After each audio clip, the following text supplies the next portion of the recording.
आदाब नाजरीन, मैं हिमायतुल्लाह HM न्यूज़ ज़हीराबाद में आपका इस्तकबाल है। ज़हीराबाद मौसलाधार बारिश से नारंजा नदी में सैलाबी सूरत हाल, मुकामी MLA का दौरा। ज़हीराबाद 28 अगस्त 2025 गुज़िश्ता 2 दिनों से जारी मौसलाधार बारिश के बाइस नारंजा नदी में पानी की सतह ख़तरनाक हद तक बढ़ गई है, जिससे इलाके में सैलाबी सूरत हाल पैदा हो गई है। आज मुकामी MLA जनाब के मानिकराव साहब ने ज़हीराबाद हल्के के कुत्तूर बी में नारंजा नदी का दौरा किया और सैलाब से मुतासिर इलाकों का जायज़ा लिया। महकमा मौसमियात ने अगले 24 घंटों के दौरान मज़ीद बारिश की पेशगोई की है, जिससे सैलाब का ख़तरा मज़ीद बढ़ सकता है।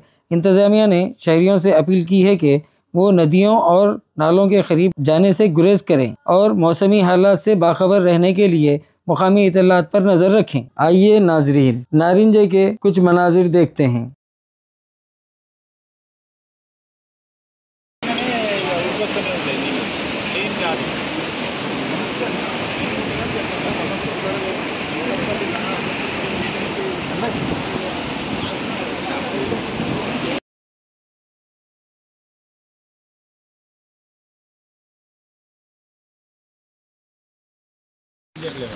अच्छा, ये वाइट टीवी, हाँ वाइट टीवी लाइन తీసుకొచ్చి ఏం చేయాలి మీరు ఇది చేసేటప్పుడు మీరు మెసేజ్ పెట్టండి, regulate the flow of discharge water level gradually అందుకని ఏంటి మనం